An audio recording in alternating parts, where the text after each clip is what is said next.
London میں ایک امام صاحب تھے، روزانہ گھر سے مسجد جانے کے لیے بس پر سوار ہوتے اور ان کا ایک ہی وقت ہوتا تھا، ایک ہی روٹ ہوتا تھا اور بسوں میں سفر کرتے تھے، اور کئی بار ایسا ہو جاتا تھا کہ بس بھی وہی ہوتی تھی اور اس کا ڈرائیور بھی وہی ہوتا تھا۔ تو ایک مرتبہ بس میں سوار ہوئے، ڈرائیور کو کرایہ دیا اور باقی کے پیسے لے کر اپنی جگہ پر جا کر بیٹھ گئے۔ جب پیسے جیب میں ڈالنے لگے ہیں تو معلوم ہوا کہ رقم زیادہ ہے۔ جب گنا تو پتہ چلا کہ واقعی رقم زیادہ تھی، 20 پینس زیادہ تھے۔ اب امام صاحب بیٹھ گئے، سوچنے لگے کہ 20 پینس ہیں تو اترتے ہوئے ڈرائیور کو واپس کر دوں گا، کیونکہ یہ کسی بھی طرح ان کی رقم نہیں بنتی۔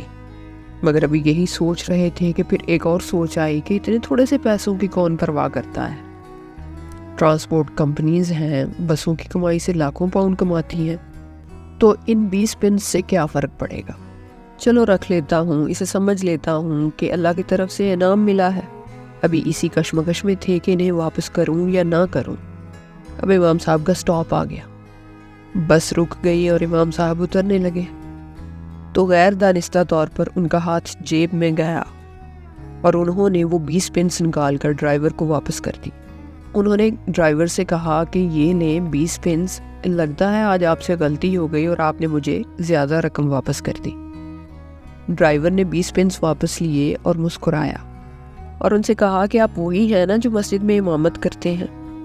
دراصل بات یہ ہے کہ میرا کئی مرتبہ اسلام کے بارے میں معلومات لینے کے لیے دل چاہا، سو اسی لیے میں نے وہ 20 پینس جان بوجھ کر آپ کو زیادہ دیے تھے، کیونکہ میرے حساب سے آپ کو پرکھنے کا یا اسلام کو پرکھنے کا سب سے بہترین طریقہ یہی تھا کہ میں ایک معمولی رقم آپ کو زیادہ دوں اور دیکھوں کہ آپ کا رویہ کیا ہے، کیونکہ آپ اسلام کے فالوور ہیں، بلکہ مسجد کے امام ہیں، لوگوں کو مذہب کے بارے میں بتاتے ہیں، تو آپ کو جاننا آپ کے مذہب کو جاننا تھا۔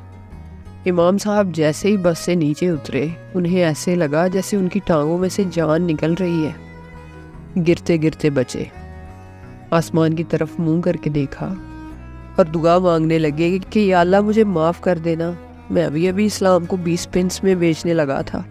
تو بس سوچنے کی بات یہی ہے کہ بعض اوقات لوگ صرف قرآن پڑھ کر اسلام کے بارے میں جانتے ہیں، اور بعض اوقات غیر مسلم ہم مسلمانوں کو دیکھ کر اسلام کا تصور باندھتے ہیں۔ تو کوشش کریں کہ آپ کی وجہ سے آپ کے دین کا نقصان نہ ہو، یہی کامیابی ہے۔